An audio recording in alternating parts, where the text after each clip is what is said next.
There are betrayals that are like a storm, loud, violent, and over quickly. And then there are the ones that are like a slow, invisible poison. They don't destroy your life in a single blow.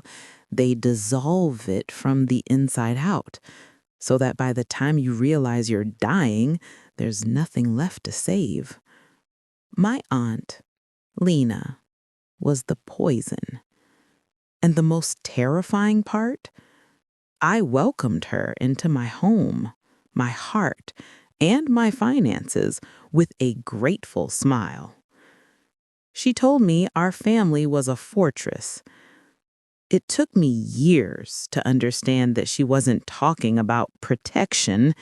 She was talking about a prison. The Way Things Were was a masterpiece of delicate, carefully maintained fiction. Each morning, the sun would pour through the large bay window of my kitchen, a spotlight on a life that was supposed to be perfect. I, Clara, was the star of this production, a woman in her mid-30s with a career that looked impressive on paper and a home that was a sanctuary of clean lines and quiet order. But the director, the silent architect of every scene, was my Aunt Lena. Her presence was the cornerstone of my stability. After my mother's sudden passing 5 years ago, Lena had seamlessly stepped into the void, not as a replacement, but as a stronger, more capable version. Where my mother had been soft and dreamy, Lena was all polished granite and warm efficiency. She was the one who handled the overwhelming practicalities of grief, the paperwork, the bank accounts, the dreaded trust fund my parents had left me. "Let me carry this burden for you, darling," she had said, her voice a balm on my raw nerves. "You just focus on healing. That's what family is for." And so I did. I signed where she pointed. I nodded when she explained things in a soothing, simplified manner. I built my life back up, brick by brick, with her as my foreman. The anxiety that had taken root in my chest after the funeral became a permanent tenant, a low hum in the background of my life. But Lena was my antidote. Her jasmine perfume in my hallway, the sound of her sensible heels on my hardwood floors, her constant, reassuring texts, they were the walls of my fortress. On that last, fateful morning, the fiction was particularly convincing. The light was a brilliant liquid gold, catching the dust motes dancing in the air. I was at the kitchen island, my fingers wrapped around a mug of coffee, trying to anchor myself against a rising tide of nameless worry about a client meeting. "You're carrying the world on those shoulders again, my dear." I hadn't even heard her come in. Aunt Lena stood in the doorway, a vision in cream-colored cashmere sweater and tailored slacks. She didn't just enter a room, she curated it. A small woven basket hung from the crook of her arm, filled with fresh pastries from my favorite bakery. Another small, perfect gesture. I managed a weak smile. "Is it that obvious?" "To me, it is." She set the basket down and came to stand beside me, her hand resting on my shoulder. Her touch was firm, grounding. "It's the new client, isn't it? Breathe. You've survived worse. You are a survivor, Clara. It's in your blood." Her words were a mantra she had repeated for years. You are a survivor. But the way she said it felt less like a compliment and more like a command. Survive. Be strong. Don't disappoint me. "It's just a lot of spinning plates," I confessed. the admission feeling like a failure. And no one is better at keeping them in the air than you. She moved to the counter and began to arrange the pastries on a porcelain plate with an artist's precision. Your mother, she was the heart, the beautiful dreamer, but you, she turned, her gaze intense and proud. You are the foundation, the rock of this family. Never forget that. The weight of that title, The Rock, settled on me heavy and familiar. It was a role that I had learned to play, but it never felt natural. It felt like a performance for her. Then, as casually as mentioning the weather, she delivered the line that would later echo in my mind with horrifying irony. The quarterly paperwork for the trust fund is all finalized, she said, not needing my eyes as she wiped a crumb from the counter. I'll drop it by the lawyer's office today. One less thing for my rock to worry about. The relief was instantaneous and profound. The Evergreen Family Trust was the last tangible piece of my parents, a substantial sum meant to be my ultimate safety net. Letting her manage it was my way of outsourcing a piece of my grief. It was one less plate to spin. Aunt Lena, I said, my voice thick with emotion, I don't know what I'd do without you. Seriously, after Mom, you're the only one who really gets it.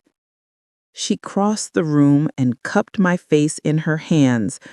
Her skin was soft, her eyes glistening with what I believed was genuine, shared emotion.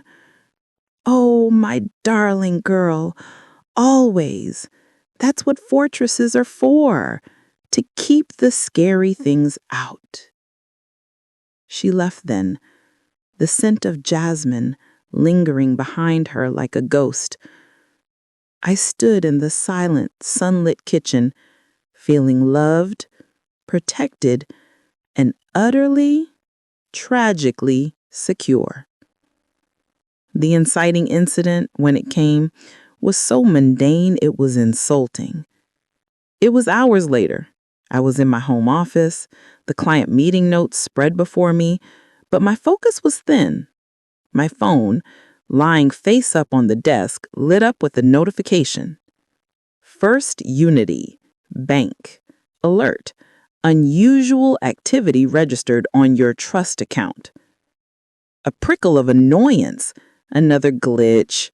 The bank system had been sending false alerts for months. I'd meant to call them, but Lena had told me not to bother.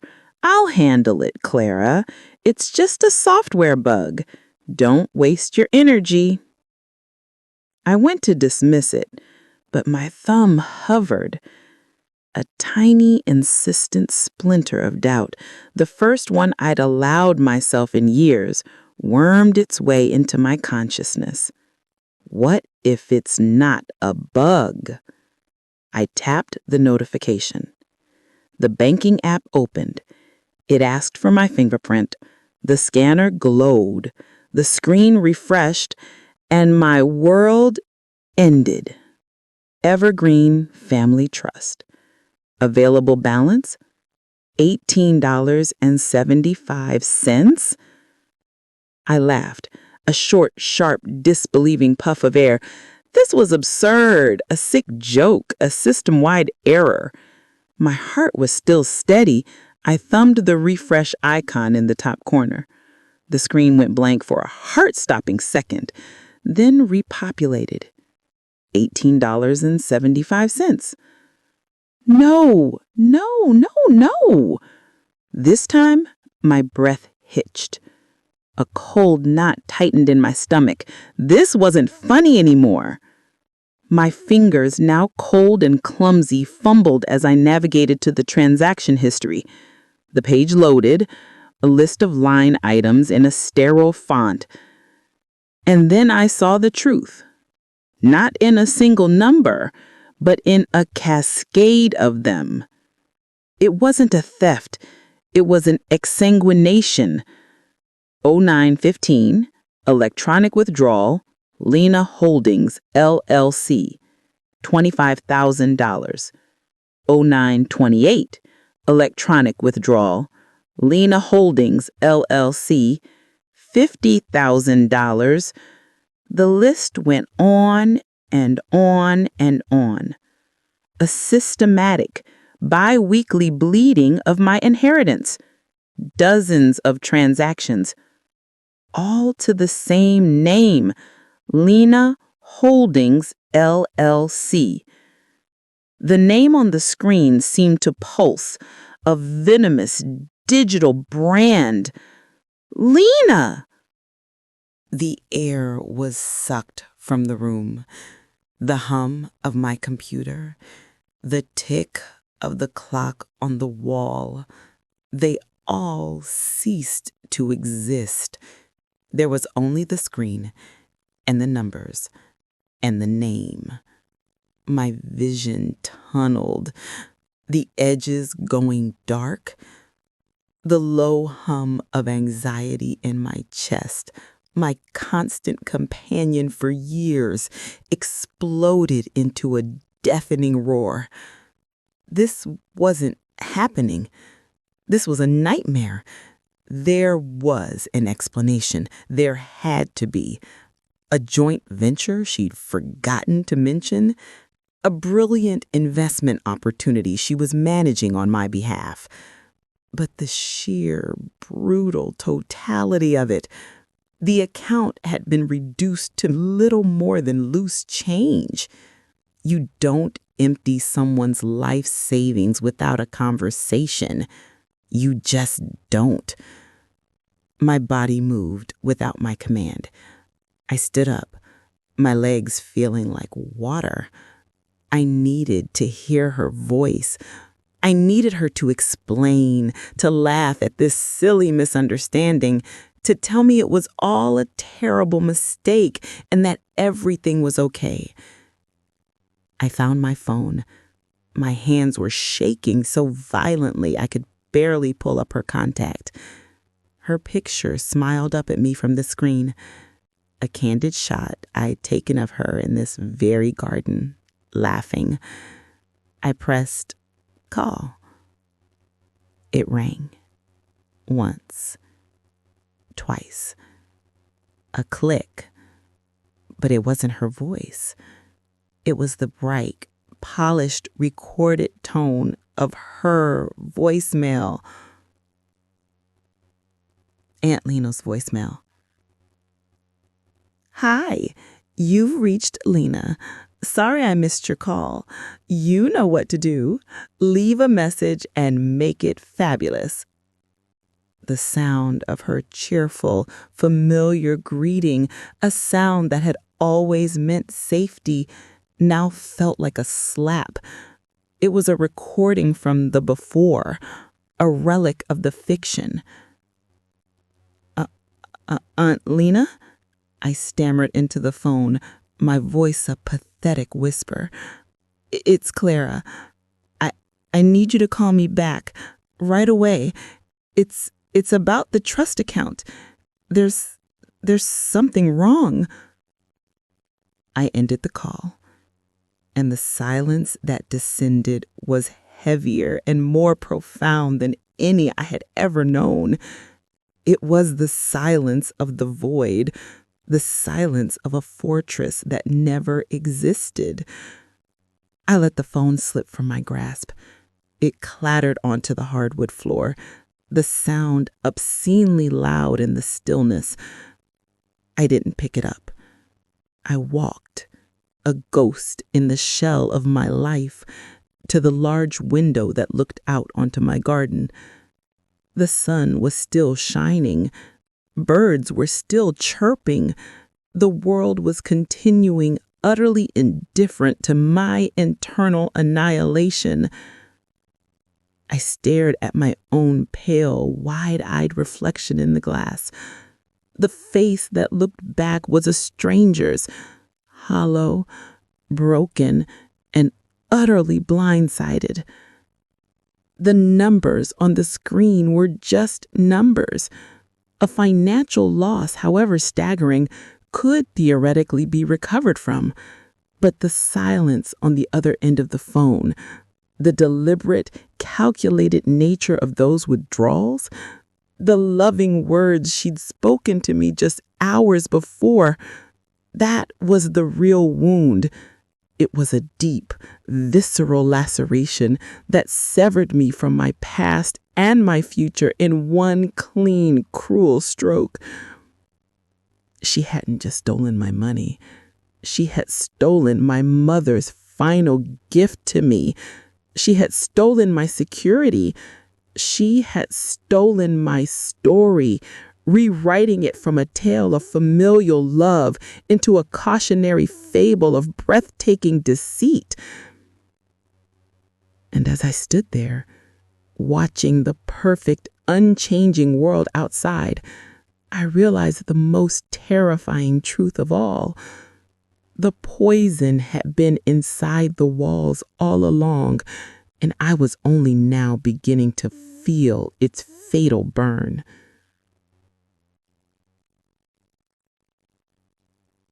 The hours after the discovery were a slow-motion car crash. I sat on the floor of my office, my back against the wall, the cold from the hardwood seeping into my bones. The phone I dropped lay a few feet away, a dark, silent judge. I couldn't move. My mind, a frantic bird trapped in a cage, kept beating itself against the same unyielding bars. Lena Holdings, LLC. The name was a brand seared onto my consciousness, but my heart, my treacherous, loyal heart, fought a desperate rearguard action. There has to be a reason, a project, an investment she was protecting me from worrying about. The rationalizations were flimsy, life rafts in a churning sea of evidence, but I clung to them because the alternative, that the woman who was my second mother had systematically plundered my inheritance, was a truth so monstrous my psyche refused to accommodate it.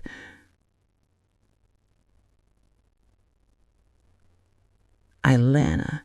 My eyes scanned the room, looking for an anchor, and landed on a framed photograph on my desk. It was from our wedding 2 years ago. Me, radiant and white, held tightly by David, his smile bright and sure. And on his other side, her arm linked possessively through his, was Aunt Lena, beaming like a proud mother. The memory, once pure joy, now felt like a staged scene. My gaze lingered on David. David, who had seemed so solid, so dependable. A new, ugly thought, born from the poison of betrayal, began to whisper. What if it's not just Lena? David had been acting strangely for months, distant, preoccupied. He'd taken several business trips that felt off.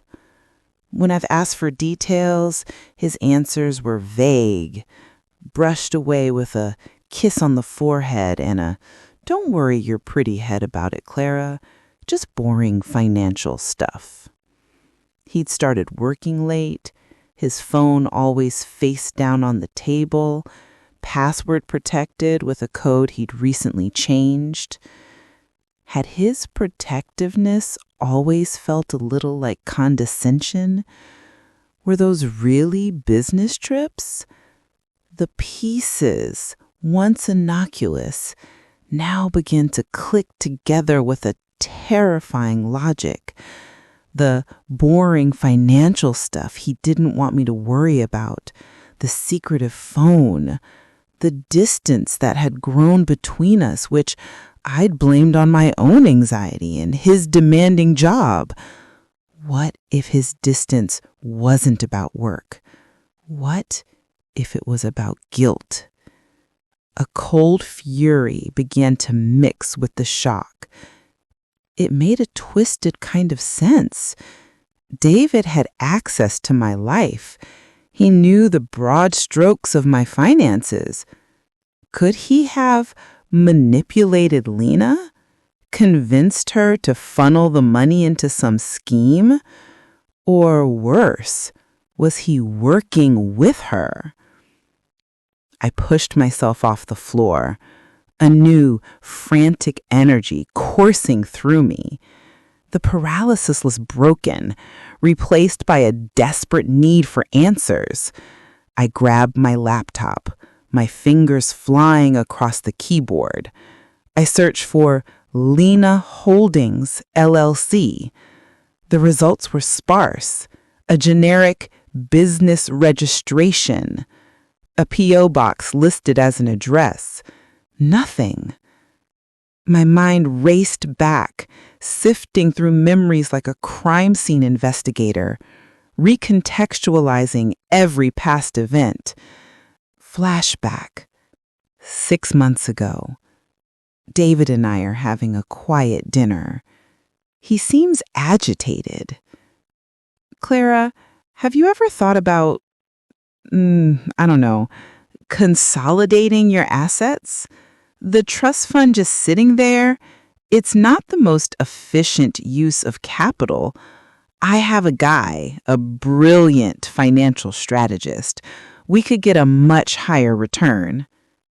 I'd shrugged it off, spooning some soup. Aunt Lena says it's safest right where it is. She says it's our bedrock. I don't want to touch it. He'd sighed, a flash of frustration in his eyes. Right, of course. Aunt Lena knows best. He'd said it with a strange, sharp edge that I'd mistaken for playful teasing at the time. Now it sounded like resentment. Was that frustration because his plan was being blocked? Just how deep did his resentment of Lena's influence go? Then another memory, sharper and more recent. 3 months ago, I was looking for a pen in David's home office drawer. My fingers brushed against a folded piece of paper, a bank statement for an account I didn't recognize. The account name was blurred, but the ending digits were unfamiliar. When I'd asked him about it later, he'd snatched it from my hands, his face flushing. "It's nothing," he'd said, his voice tight. "It's a side project, an investment with some buddies. It's complicated and private." "Private from your wife?" I'd asked, hurt. He'd softened then, pulling me into a hug. "No, of course not. It's high risk. I didn't want to worry you. You have enough on your plate." I'd let it go. I'd always let things go. What was in that account? Was high risk a code for illegal? Did that side project need a massive secret cash infusion? The narrative constructed itself in my mind with terrifying speed. David, the ambitious husband, gets in over his head with a bad investment. He needs money, a lot of it. He knows about the trust. He can't access it directly, but he knows who can. He manipulates Aunt Lena.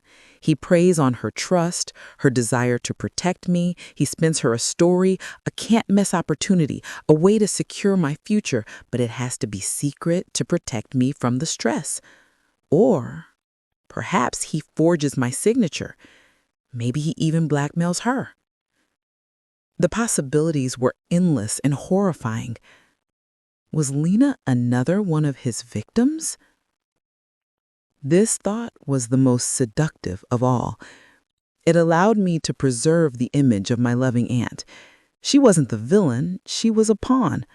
A fool, perhaps, but a well-intentioned one. The blame could be laid squarely at David's feet. I spent the next hour digging through every financial record I could find, every old email. I was a woman possessed, my fear morphing into a focused, burning suspicion of my own husband. I found a cryptic email from David to an unknown address from 4 months ago. The liquidity event is pending. Need the capital secured by EOM. EOM. End of month? The first large withdrawal from the trust was dated the following week. Was liquidity event a code for the theft? Who was he emailing? Every discovery felt like another nail in David's coffin. I felt a bizarre sense of clarity. This was the truth. It was ugly, but it was simpler than the alternative. My husband, the man I shared a bed with, was a traitor. But then, the ghost of Lena's past behavior began to whisper, inserting itself into my new fragile narrative. Small things, once dismissed as minor quirks or simple bad luck, now floated to the surface of my memory, demanding to be heard. 2 years ago, I was finalizing the purchase of this very house. The mortgage was approved, the down payment ready. Suddenly, a problem emerged. A lien on the property from a forgotten municipal fee. It was a mess, threatening to derail the entire sale. I was panicked. Aunt Lena, of course, stepped in. "Don't you worry," she'd said, taking my phone. "I know a guy at City Hall. I'll get this sorted. These bureaucrats are impossible." She'd made a call, spoken in low, firm tones, and like magic, the problem vanished the next day. She'd presented me with the corrected document. "All taken care of," she'd said with a triumphant smile. I'd been so grateful. Now, I wondered, had she created the problem to begin with, just to be the one to solve it? Was it all a performance to reinforce her indispensability? Another memory, this one about my career. 18 months ago, a major client, the cornerstone of my fledgling consulting firm, suddenly and inexplicably dropped me. The email was cold, formal, citing a shift in strategic direction. I was devastated, on the verge of financial ruin for my business. Aunt Lena was my rock. "Oh, Clara, some people have no loyalty," she'd consoled me, pouring me a large glass of wine. "But you know what? This is a blessing. That client was too demanding. It's bad juju. Something better will come along. I'm sure of it." A week later, she happened to have lunch with the CEO of a much larger firm and pitched my services. I landed a contract that saved my business. I'd seen it as a miracle. Now a chilling thought occurred. Did she have a hand in me losing that first client? Did she engineer a crisis just so she could be the hero who saved me? These weren't acts of betrayal. They were patterns of control. Each piece of bad luck was followed by her unwavering problem-solving presence. Each time, it cemented my dependence a little more. Each time, it made me trust her a little more blindly. But I wasn't ready to see that. Not yet. To face that meant facing a predator who had been stalking me for years, not a husband who had simply succumbed to greed. So my mind, in its self-preserving wisdom, took these dark clues and folded them into the narrative of David's guilt. Of course, I thought, David's secret dealings must have been the cause of that bad luck. His financial pressure must have created indirect problems that loyal Lena, was left to clean up. It was a perfect circular logic. Every piece of evidence, no matter how ambiguously it pointed toward Lena, could be twisted to fit the frame I was building around David. As the evening wore on, I heard his key in the front door. My body went rigid.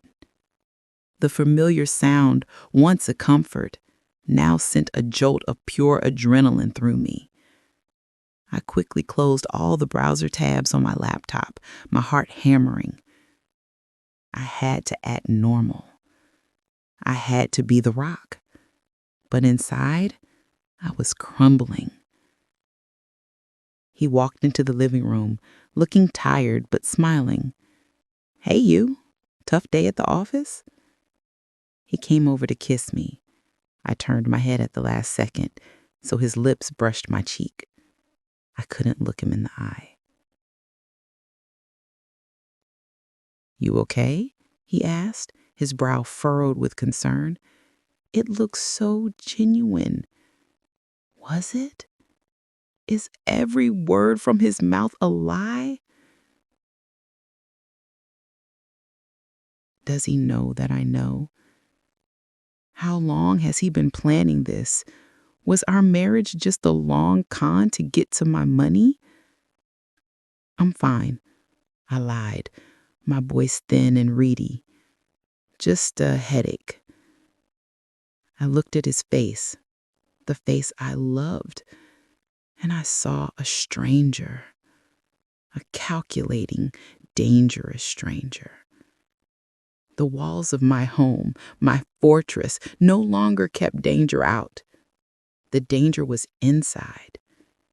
It was hanging its coat by the door, asking me what I wanted for dinner, and the most terrifying question of all, the one that would haunt me through the long, sleepless night, was finally taking shape. A whisper in the dark that grew steadily louder. If David is the monster I now believe him to be, then what does that make me? The woman who was blind enough to marry him. The night was a long, cold torture. Lying next to David in our bed, the space between us felt like a chasm filled with broken glass. Every rustle of the sheets, every soft sigh in his sleep sounded to my paranoid ears like the movements of a conspirator. I was a live wire of suspicion, crackling with silent, desperate questions.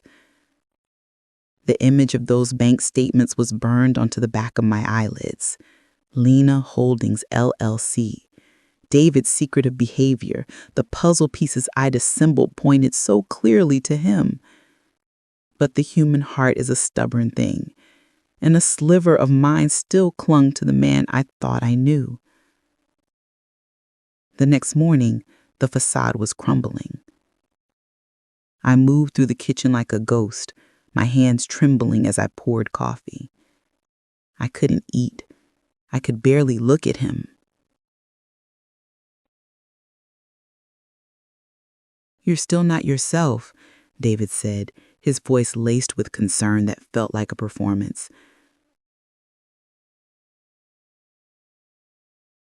"Is it more than a headache? Talk to me, Clara."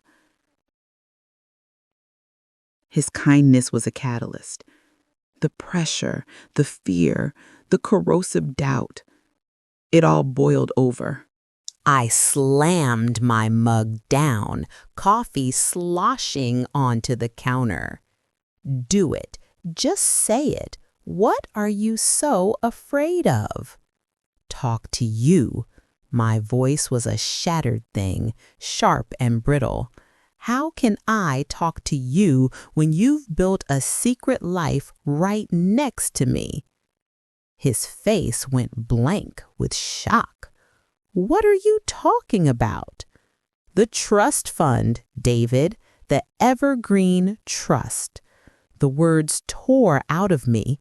"It's gone, drained. Every last penny sent to some company called Lena Holdings." I watched his face, searching for a flicker of guilt, a telltale sign of panic. But what I saw was worse, pure, unadulterated confusion. It was so genuine, it disarmed me. What? Clara, that's impossible. That's your safety net. That's... His confusion hardened into something else, a dawning, horrifying understanding. Lena Holdings. Lena? My God. Clara, you can't possibly think that I... The secret bank statements, David, the private investments, the trips you wouldn't talk about. I was yelling now, all pretense of control gone. You needed capital. You said it yourself. The liquidity event is pending. For a moment, he just stared at me, his expression a turbulent mix of hurt and anger. Then he let out a short, harsh laugh. It wasn't a laugh of amusement, but of bitter realization. You think I stole from you? He stood up, his chair scraping loudly against the floor. He stormed out of the kitchen and returned a moment later, his laptop in hand. His fingers flew across the keyboard, his jaw clenched. He turned the screen to me. It was a brokerage account. The account name was Clara's Future, DMB. His initials. The balance was substantial. My secret project, he said, his voice low and strained. It was this. I've been taking my bonuses, every spare dollar I had, and investing it for us, for our future, for the family we talked about starting. The liquidity event was me cashing out a long-term stock option to put into this account. It was supposed to be a surprise for our anniversary next month. He scrolled through the transaction history, deposits, all from his accounts, gains, losses, it was all there. A secret, but a loving one. A gift. Had my own paranoia just destroyed the one truly honest thing in my life? The ground fell out from beneath me. The entire narrative I had so carefully constructed, the story of David, the greedy, manipulative husband, shattered into a million pieces. He wasn't the villain. He was trying to build a future for us. And I had accused him of destroying it. The anger drained from his face, replaced by a profound sadness. Clara, if I didn't do it, and you think I didn't... He couldn't finish the sentence.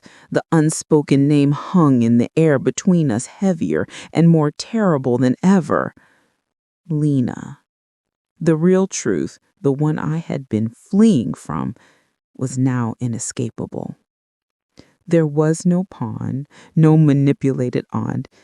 There was only the architect, the orchestrator. The shock of clearing David created a bizarre, desperate backlash in my mind. If Aunt Lena was the sole architect, then the betrayal was too vast, too profound to process. My psyche, reeling, scrambled for a safer narrative. The desperate, futile tried to unsee the truth and go back to the way things were. What if I'm wrong?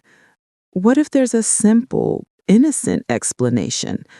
What if I'm about to destroy my entire family over a terrible misunderstanding?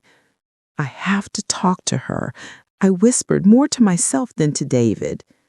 There has to be an explanation, a project, an investment she was managing for me. She wouldn't do this. She couldn't. David looked at me, his eyes full of pity. Clara, look at the numbers. Look at the pattern. This wasn't an investment. This was a liquidation. But I wasn't listening. I was already grabbing my keys, my purse. I had to see her. I had to look into her eyes and hear her tell me it was all a mistake. I had to revert to being the niece who trusted her aunt implicitly. It was my only hope of staying sane. I drove to her house on autopilot, my mind rehearsing the conversation. I would be calm. I would be understanding. I would give her every opportunity to explain. I would make the old reality fit.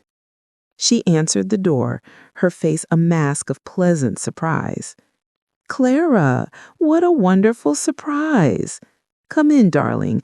I just made tea. Her home was, as always, impeccably decorated, a sanctuary of taste and calm. The familiar scent of jasmine enveloped me, a scent that had always meant safety. It now felt cloying, suffocating. Is this all a performance?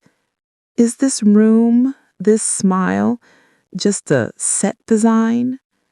I I need to talk to you about something, Aunt Lena. My voice was too high, too tight. Of course, anything. She led me to the sofa, her movements graceful and unhurried. She poured me a cup of tea. You look pale, my dear. Is everything all right? This was it.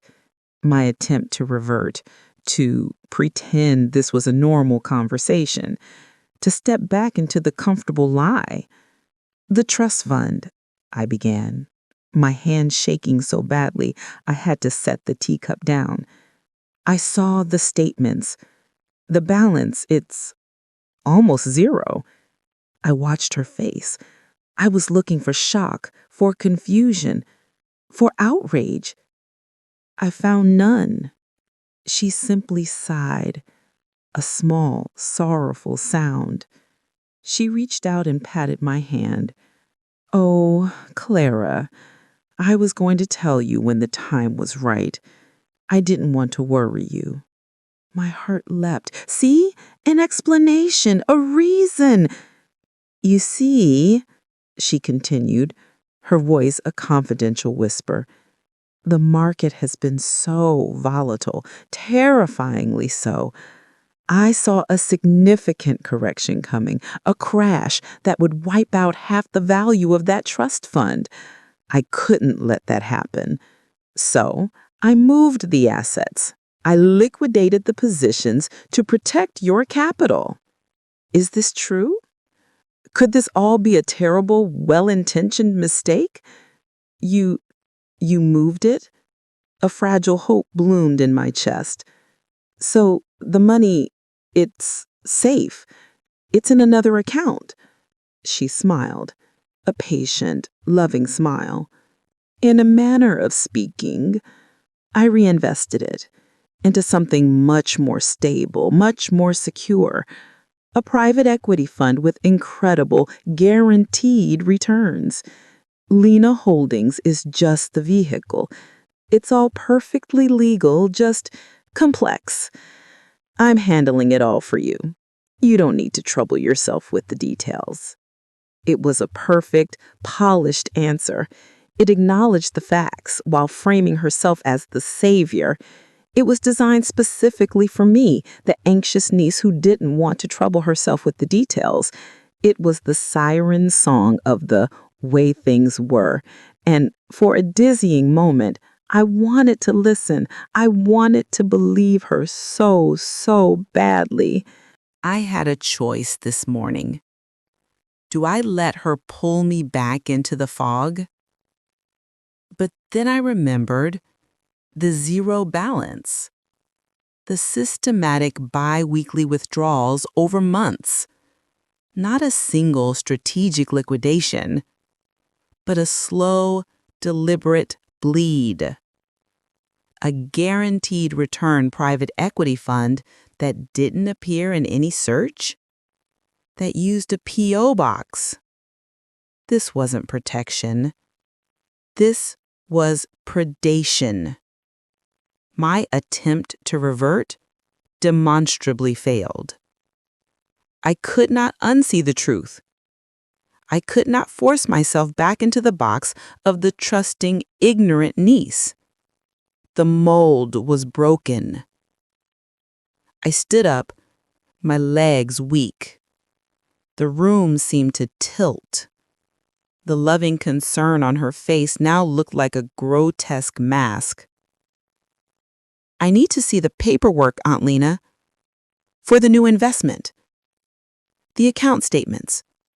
I need to see it all. The smile on her face didn't falter, but it tightened at the edges. The warmth in her eyes cooled by a few degrees. It was a subtle shift, but I saw it. I had finally stepped out of line. I had asked for details. Of course, darling, she said, her voice still smooth as silk, but it's all with my financial advisor. It's a bit of a mess at the moment. I'll get it all organized for you. It may take a few days. A few days. More time. More stalling. What is she planning to do in those few days? I knew then with a cold, sinking certainty that I would never see that paperwork. That the money was gone. That the aunt I loved was a phantom. I walked out of her house, the door closing behind me with a soft, final click. I stood on her perfect porch, looking out at her perfect garden, and I felt nothing but a vast, hollow emptiness. The attempt to revert was over. It had failed. There was no going back. The fortress was not just breached, it had never existed. I was standing in the rubble, completely alone, and the person who had dropped the first bomb was still inside, probably already pouring herself another cup of tea. The conflict was no longer about finding the thief. I knew who the thief was. The conflict had now become infinitely deeper and more terrifying. How do I survive the person who was supposed to be my shelter from the storm? Leaving Aunt Lena's house was like stepping out of a climate-controlled bubble and into a freezing, hostile wilderness. The air itself felt different, sharper, thinner, laden with a truth I could no longer breathe around. My attempt to revert had failed, spectacularly. There was no innocent explanation, no well-intentioned mistake. There was only the polished, smiling face of a liar and the chilling finality of her stalling tactic. A few days. Those words echoed in the silent car ride home. They weren't a promise. They were a threat. A countdown. What did a woman like Lena do with a few days? She covered her tracks. She fabricated documents. She spun a more elaborate, more airtight web of lies. Or perhaps she simply disappeared. Is she packing her bags right now? Is she transferring the last of the money to an offshore account as I drive home? David was waiting for me when I walked in. He didn't ask if I was okay. He could see it on my face. The death of hope. The birth of something colder and harder. She's lying, I said, my voice flat, devoid of the hysterical energy from before. I know, he replied softly, and he opened his arms, and for the first time since this nightmare began, I let him hold me. I didn't melt into the comfort. I was too rigid, too cold. I was using his solidity as a wall to lean against while I planned a war. The pivot had begun. No more passive shock. No more desperate attempts to believe. The time for external action was now. We were a team, united against a common enemy. We need proof, David said, his voice firm. Not just bank statements, something she can't talk her way out of. Something that proves intent. We became investigators in our own ruined lives. We worked through the night, a frantic, focused energy replacing the paralyzing fear. I called every financial advisor whose name I could find in my old records, playing the confused niece, saying my aunt mentioned consolidating some assets and I'd lost the paperwork. I hit dead end after dead end. David, with his sharper financial acumen, delved into the shadowy world of business registrations, tracing the threads of Lena Holdings LLC. The digital trail was clean, almost sterile. It led to a P.O. box in a nearby town and a registered agent, a legal fiction. But David, his fingers flying across the keyboard, found a back door. A state filing fee for the LLC paid by credit card over a year ago. What card did she use? It took hacking into our shared household account, a violation I didn't hesitate to commit, to cross-reference the date. There it was, a charge from the Secretary of State's office, on our joint credit card, the card I paid the bill for. The audacity of it stole my breath. She hadn't just stolen my inheritance, she'd used my own money from the household account I funded to pay for the legal framework to do it. The sheer, contemptuous cleverness of it was a violation all its own. How many other expenses for her betrayal did I unknowingly cover? This was proof, but it was circumstantial. It showed she created the company, not what she did with the money. We needed the destination, the final resting place of my plundered future. As dawn broke, painting the sky in weak, gray light, I remembered something. A small, fireproof lockbox my mother had kept. Lena had given it to me after the funeral, saying it contained sentimental things, nothing important. I'd stored it in the back of my closet, a tiny coffin of a past I was too grief-stricken to face. I'd never opened it. A desperate, wild hope flared in me. What if my mother, in her dreamy, intuitive way, had suspected something? What if she'd left a clue? I ran to the closet, pulling the box from beneath a stack of sweaters. It was heavier than I expected. My hands shook as I turned the small key. The lid creaked open. There were no shocking letters, no secret diaries condemning Lena. There were old photographs, my parents' marriage certificate, a lock of my baby hair. My heart sank. But as I lifted these tender relics, my fingers brushed against something smooth and cold at the very bottom, a flash drive. What secrets does a dead woman keep on a flash drive? I plugged it into my laptop. David hovered behind me, his breath held. The drive contained only a few files, scanned copies of my parents' wills, deeds, and a single password-protected PDF. The file name made my blood run cold, for Clara's eyes only. My mother's birthday, my childhood pet's name, nothing worked.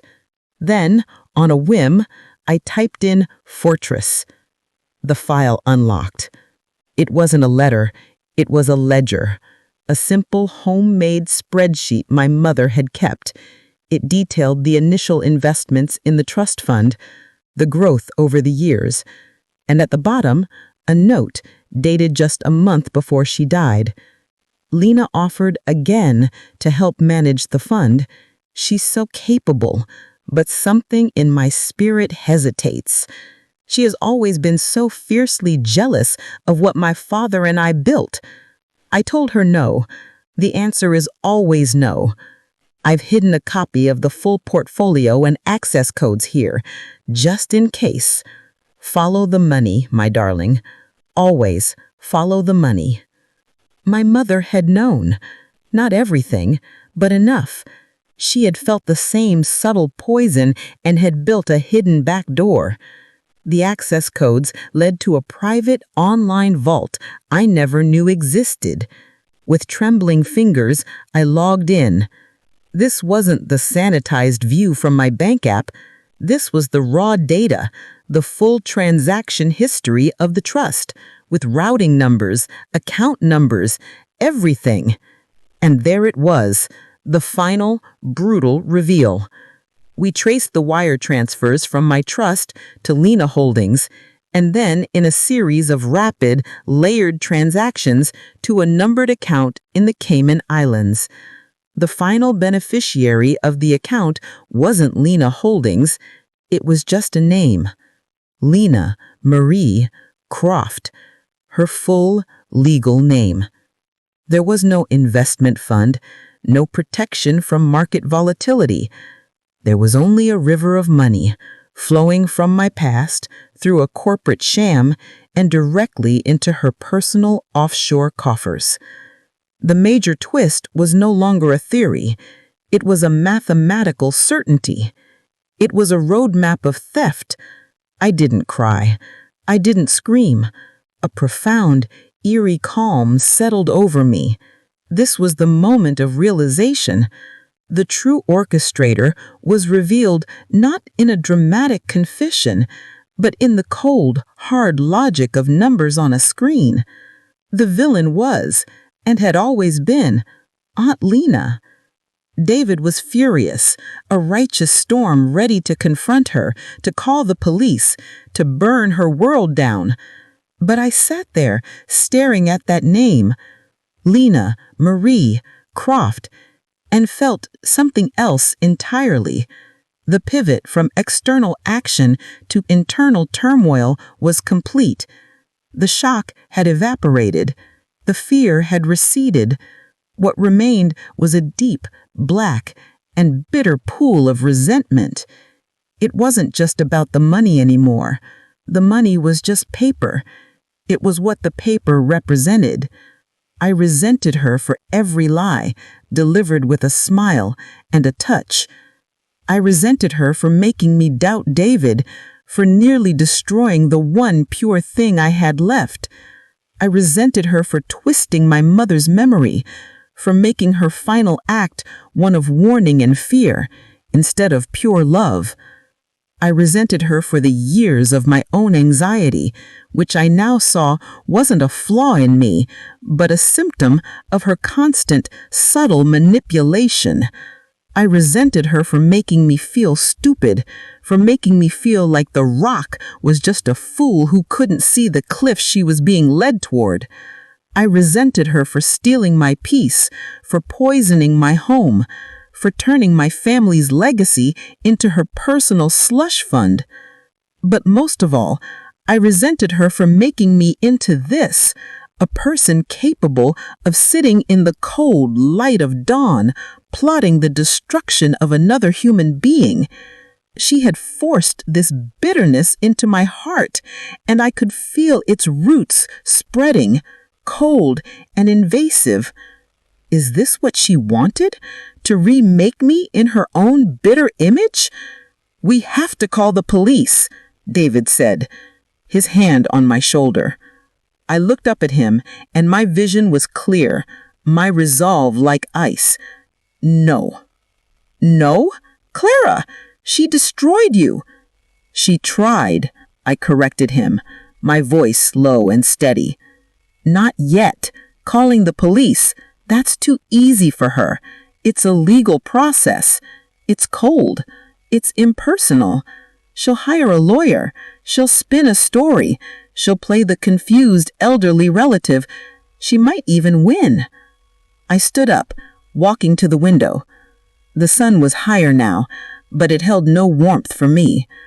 This isn't about justice from a court anymore. This is about consequence.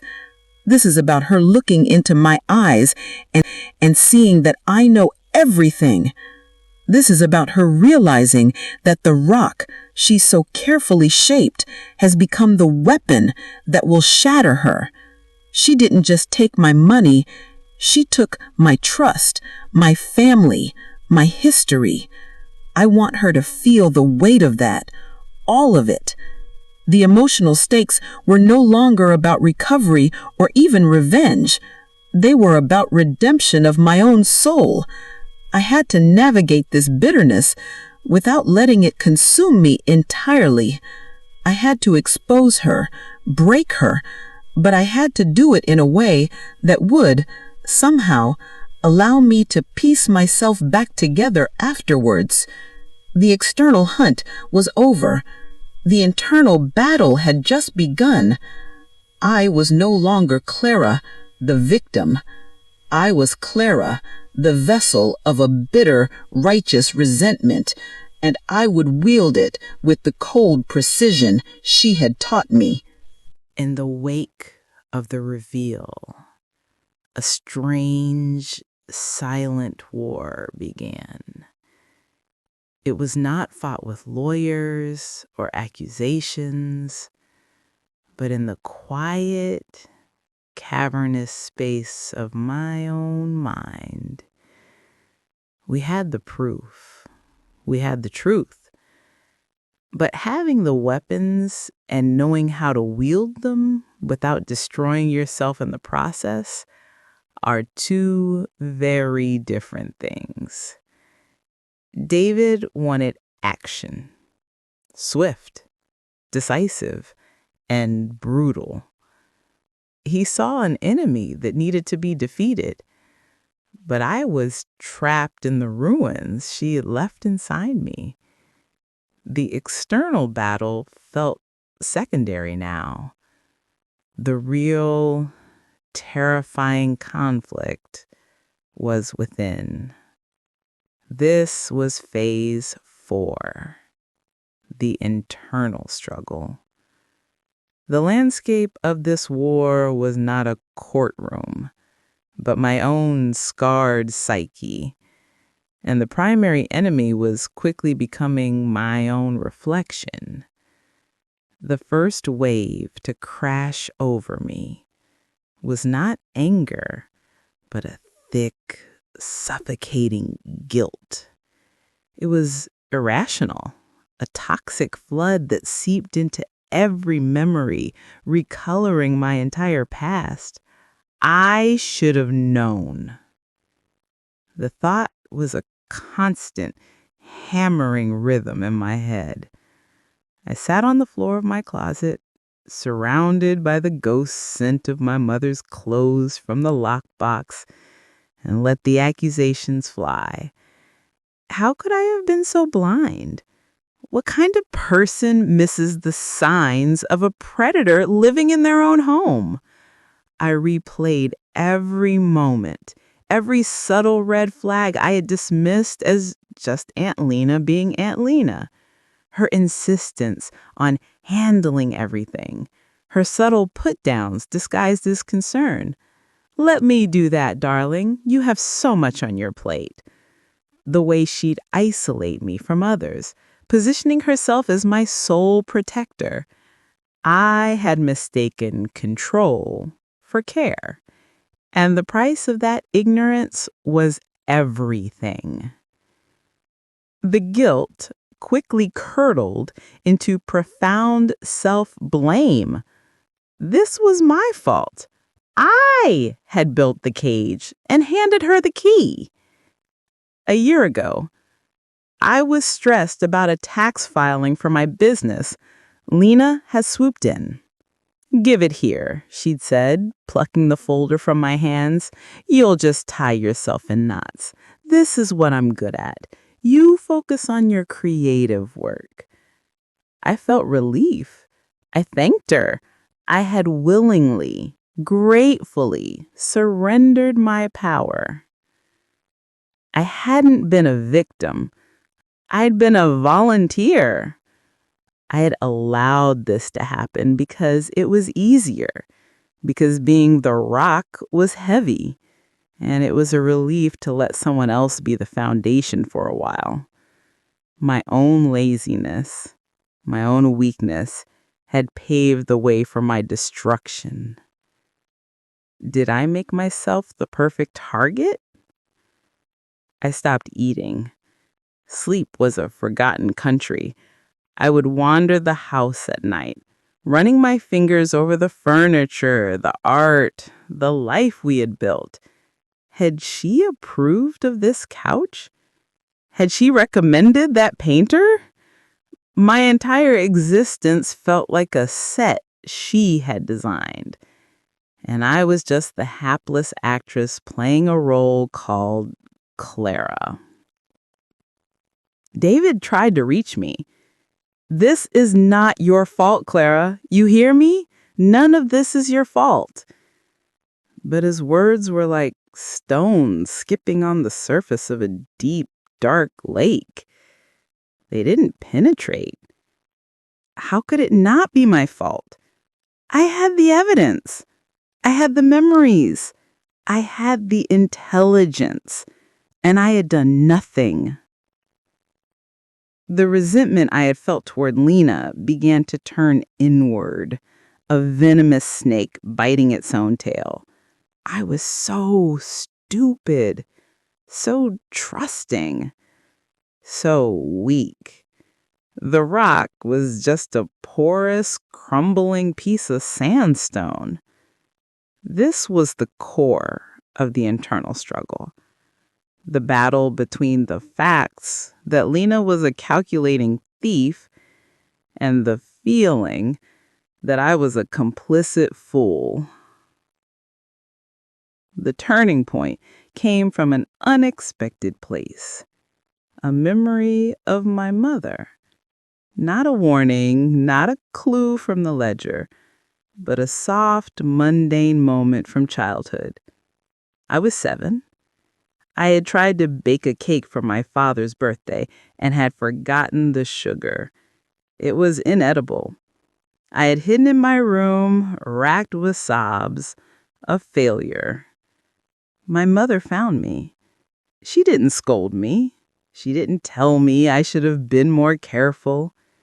She sat on the bed, pulled me into her lap, and said, "Oh, my darling, you tried so hard.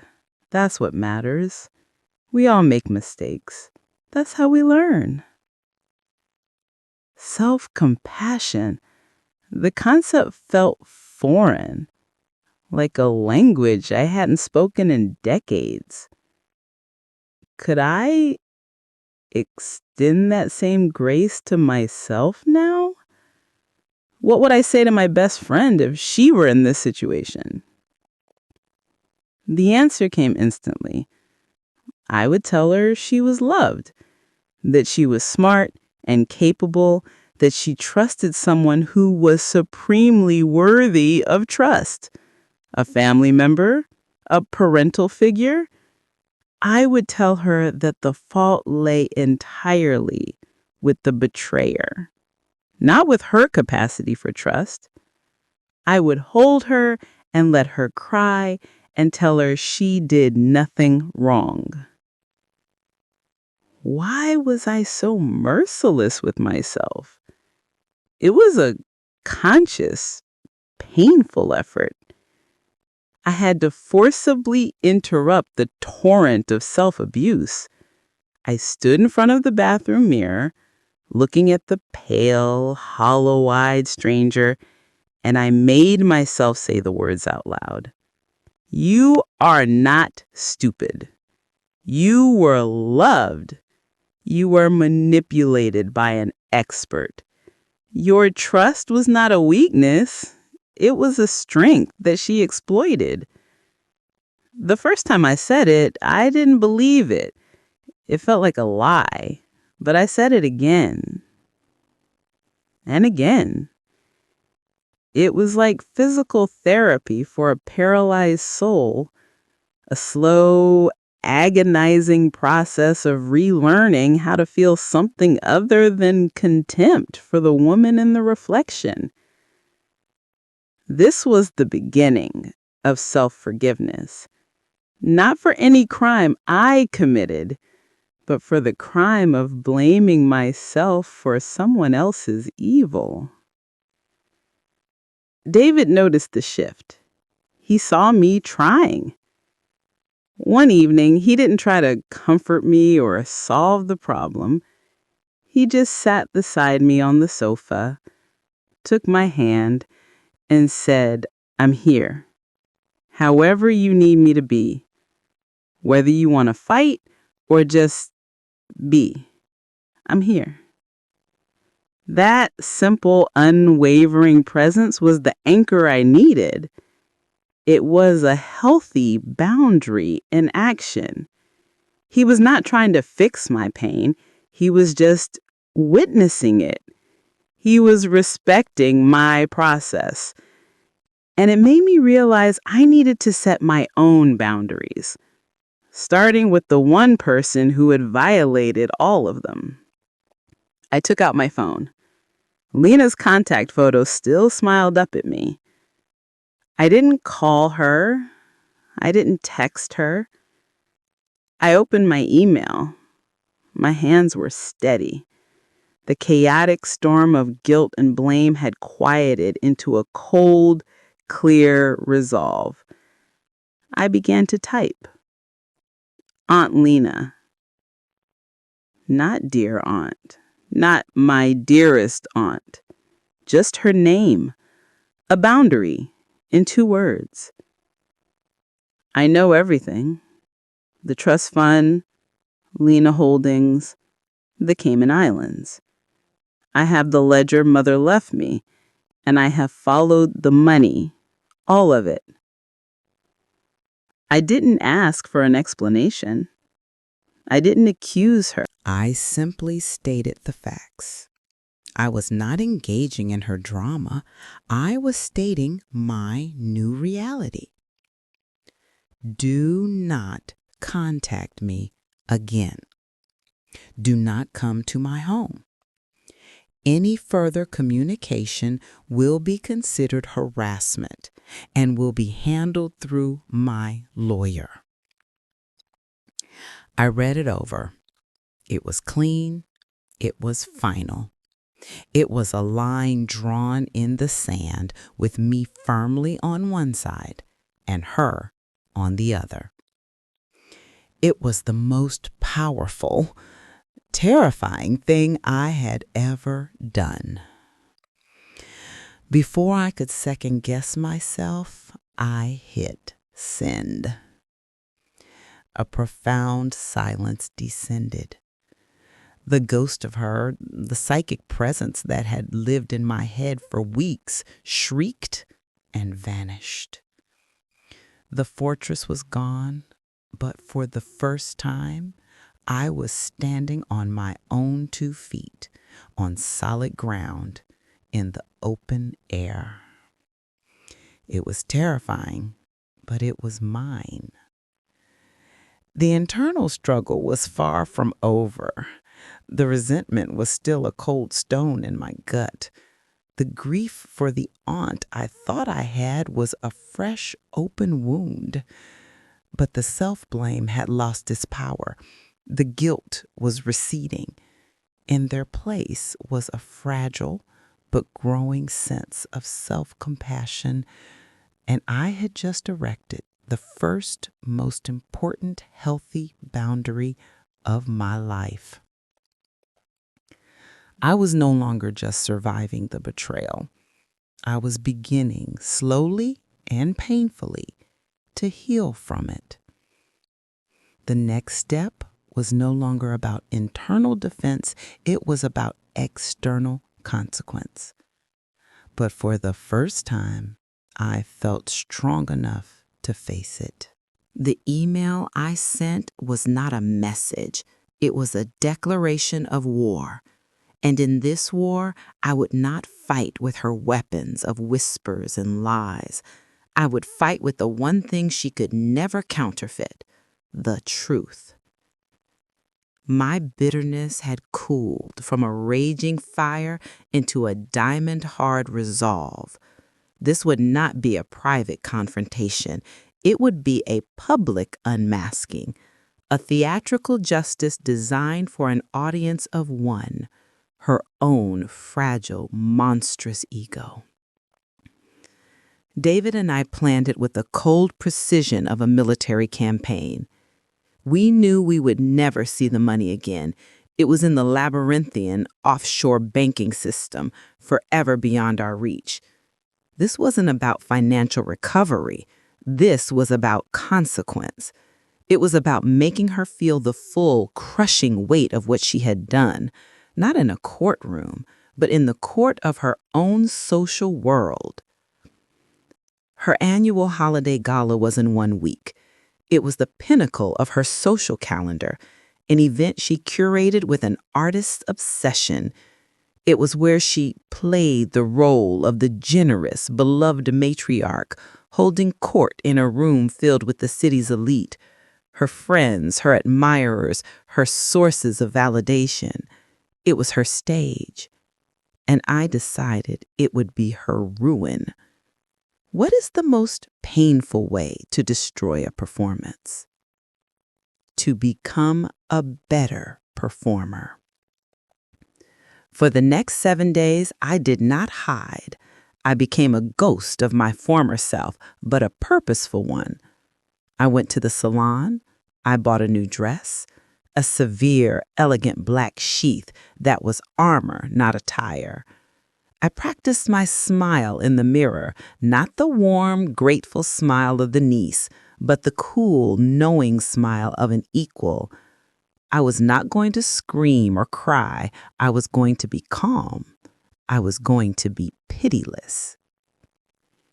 David secured the final piece of the plan.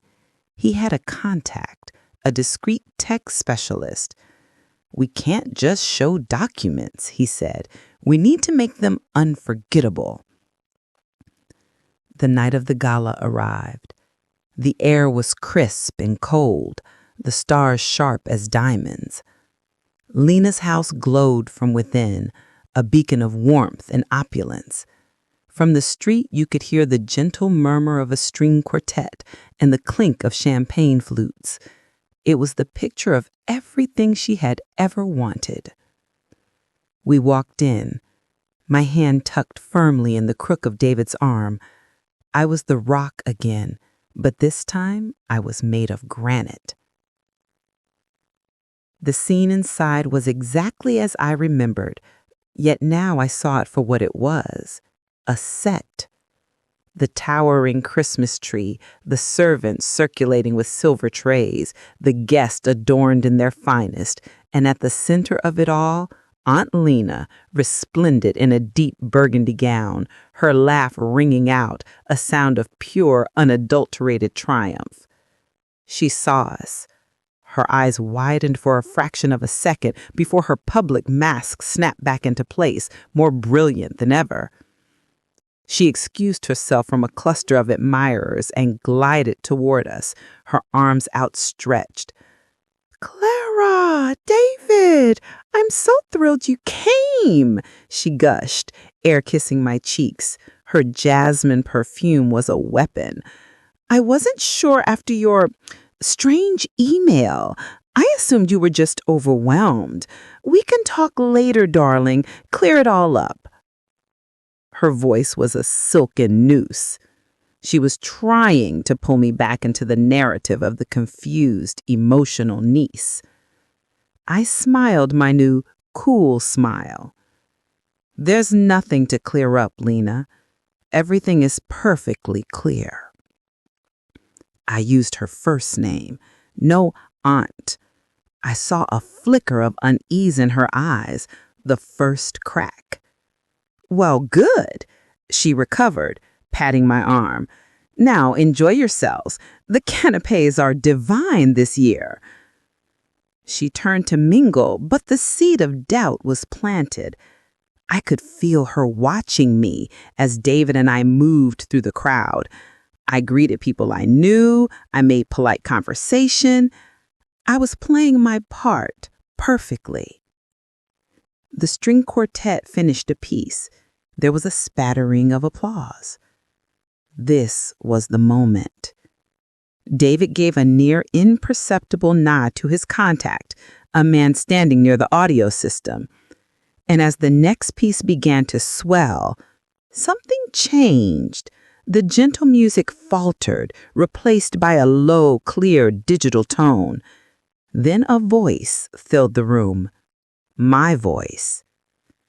It was a recording, extracted from the hidden microphone on my phone from the day I confronted her in her kitchen.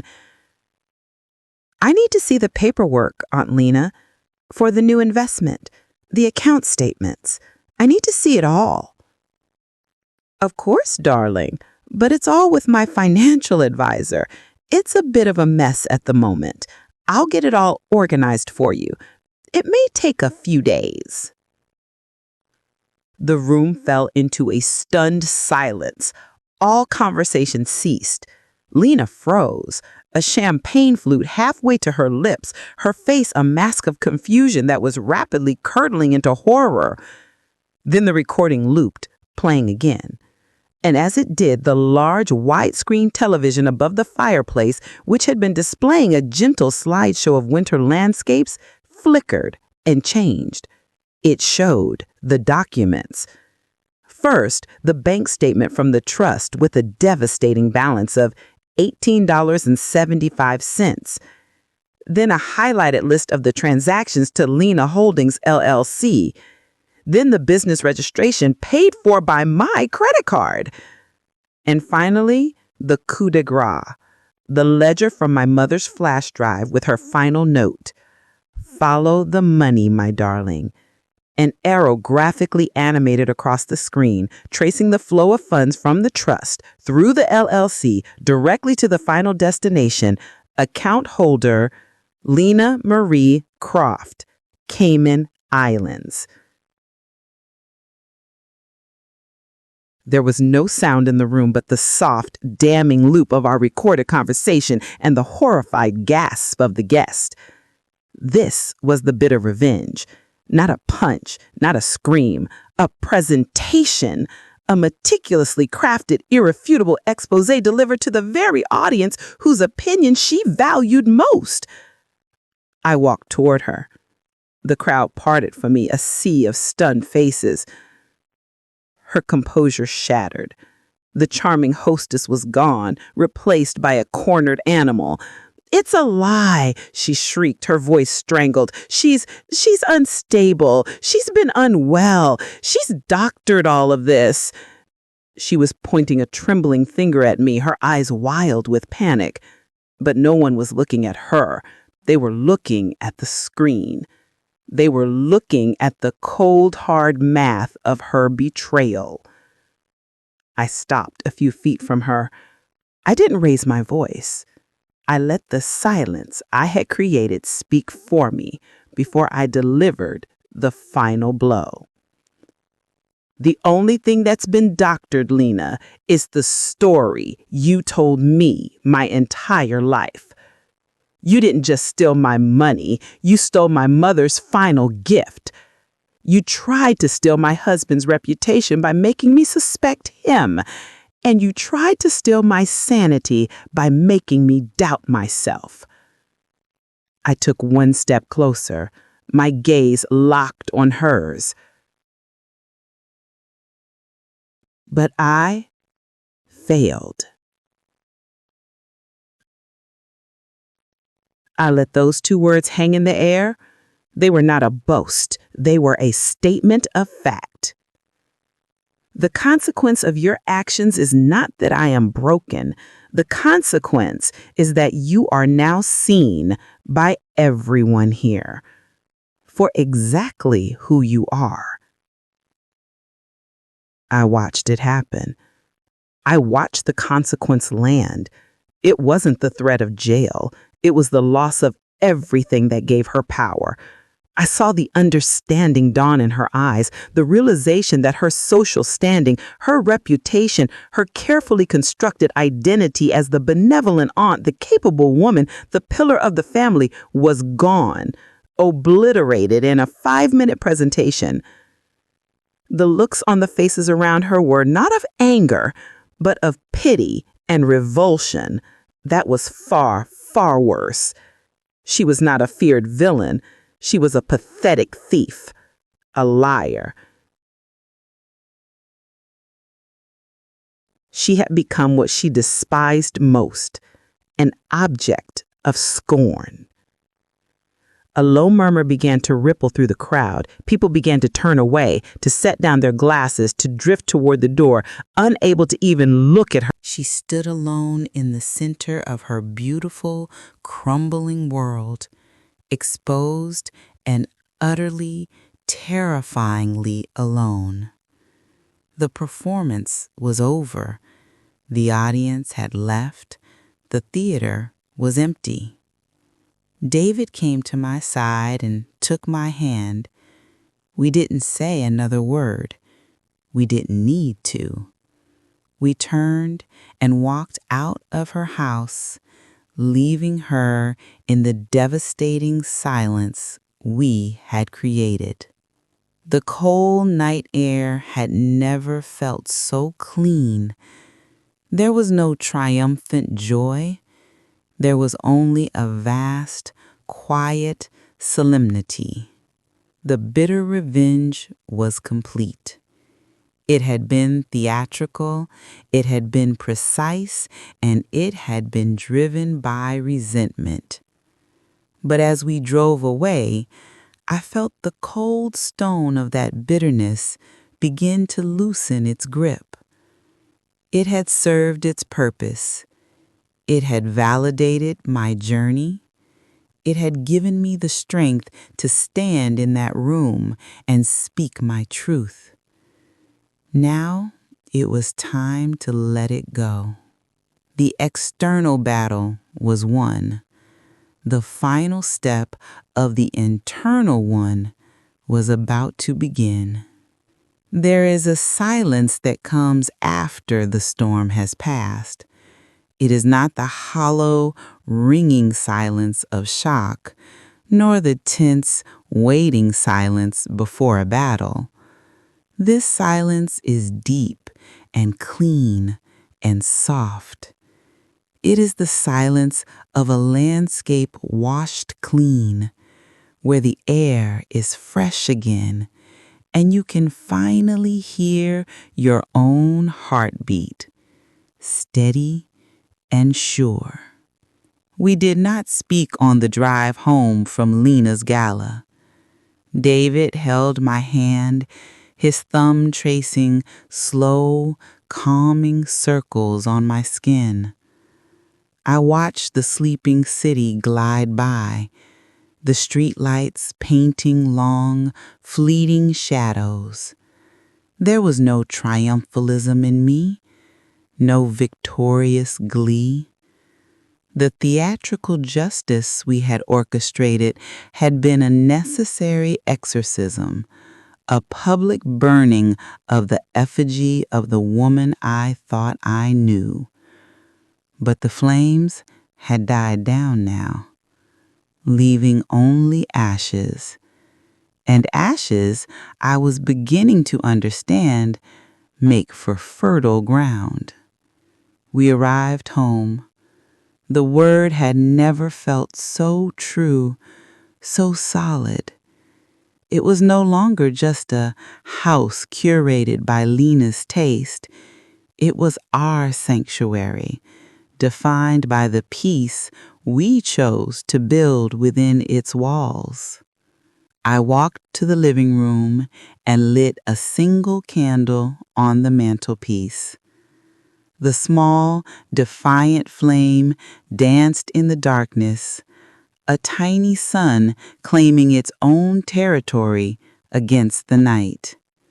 I knelt before the fireplace and with a steady hand built a new fire with kindling and logs. This was not for drama. This was a ritual, a cremation of the past. David came and sat beside me on the rug, handing me a cup of tea. We watched the flames catch and grow, their warmth a gentle, living presence in the room. "Are you okay?" he asked, his voice quiet, devoid of pity, filled only with a deep, abiding care. I let the question sit in the air, turning it over in my mind like a smooth stone. I searched the chambers of my heart, the places that had so recently been filled with shrapnel and poison. I knew now that the internal work was ready to begin. What is left when the bitterness is spent? What I found was not nothing. It was a space, a cleared space. And in that space, the first tender shoots of inner peace were beginning to grow. I will be, I said, and for the first time I knew it was the truth. The need for revenge, for external validation had been a fever. Now the fever had broken. The resentment that had been a cold stone in my gut had been left on the floor of Lena's ballroom. It had served its purpose. It had given me the strength to stand and speak my truth.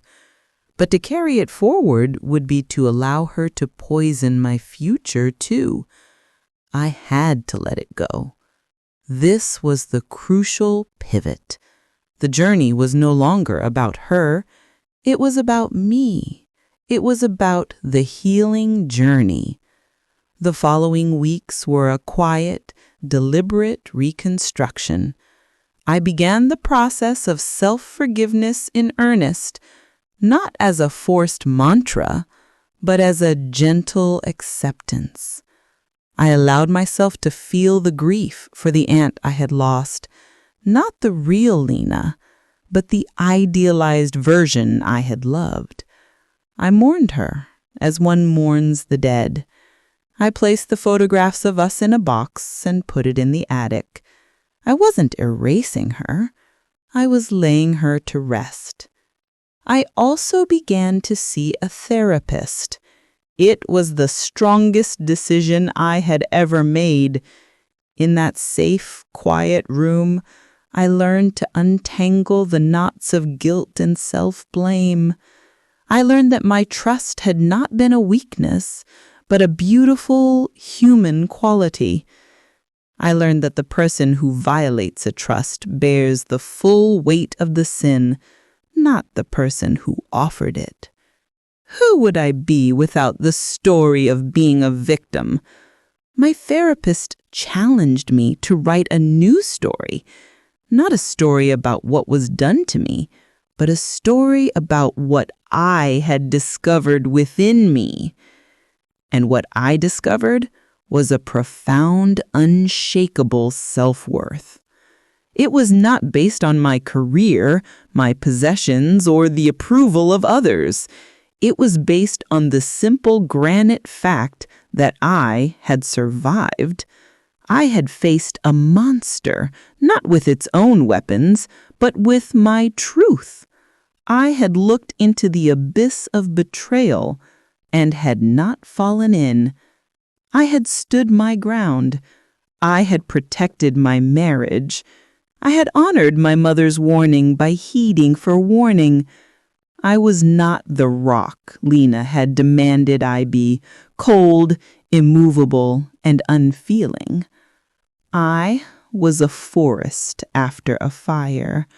Scarred, yes. Changed forever. But already new life was pushing its way through the scorched earth, stronger and more resilient for having survived the flames. One crisp Saturday morning, I went through the final ritual. I took my mother's lockbox, the ledger, the printed bank statements, all the evidence of the betrayal, and I brought them out to the backyard fire pit. I didn't do it with anger or ceremony. I did it with a quiet sense of release. One by one, I fed the papers to the flames. I watched the numbers that had defined my nightmare curl and blacken, turning into weightless gray ash that rose into the clear blue sky. I was not destroying evidence. I was releasing its power over me. The facts would always be true, but they no longer had to be the central narrative of my life. As the last ember died, I felt a final, invisible chain fall away. The past was truly past. I went back inside and to my laptop. I opened a new blank document. I wasn't sure what I was going to write. A journal entry? A letter to my future self? The words began to flow, not from a place of pain, but from a hard-won kiss.